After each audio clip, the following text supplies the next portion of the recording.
To begin playing the true sport of table tennis, one must first acquire the necessary equipment and techniques. Although exploration is an important part of one's growth later on, most people need to grasp the fundamentals first. Equipment. The table must be 9 feet long by 5 feet wide, with the surface 30 inches from the ground. A white line divides the table lengthwise, while white lines define the top surface border. The net must be 6 inches tall and span the entire table in the center. The paddle can be any shape or size, ranging from a lollipop to a pizza ladle. It must have one red side and one black side. Depending on the lighting and/or personal preferences, the ball can be orange or white. Even for practice, try to get the greatest quality balls you can afford. This will be beneficial in the long run. 3-star balls are one of the highest quality. Rules. A game is concluded by 11 points.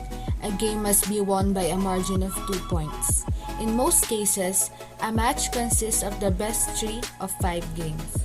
Each table side alternates serving 2 points at a time.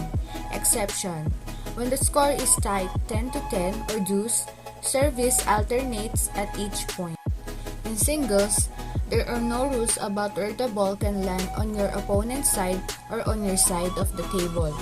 It can bounce twice or more on your opponent's side, which is your point, bounce over the side, or even hit. Serving grips. It is difficult to participate in any sport without first understanding how to use the necessary equipment. There is no difference in table tennis, and the greatest approach to improve one's serve in this sport is to learn how to properly hold a table tennis.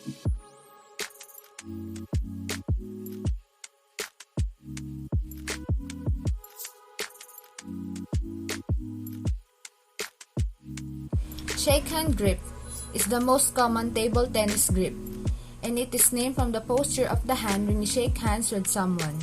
To do the shake-hand grip, grab the paddle's handle between your thumb and index finger, curling your last 3 fingers. Pen hold grip.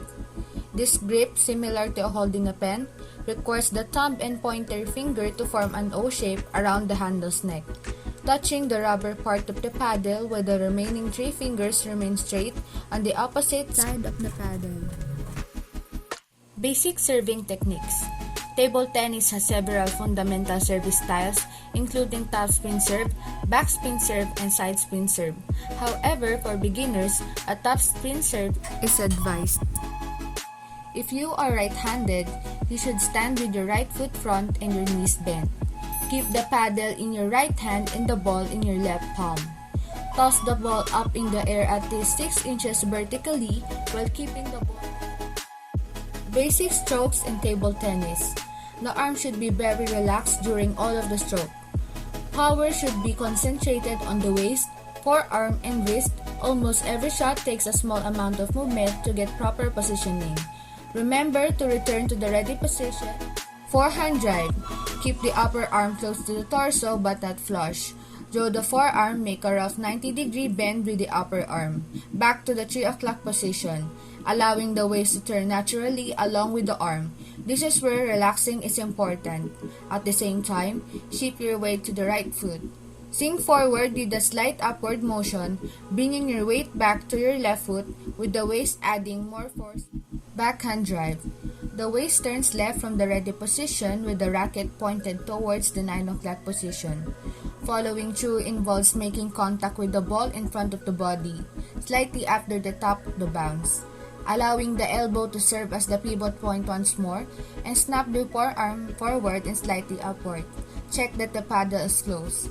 After making contact with the ball, the follow-through should end naturally about 12 to 1 o'clock. The push. Pushes are the most fundamental backspin shots, and they are used to adjust the pace of an exchange or to return very low and close strokes like backspin serves. When executed well, it is a generally defensive shots that allow placement wherever on the table that is tough to assess. Forehand push.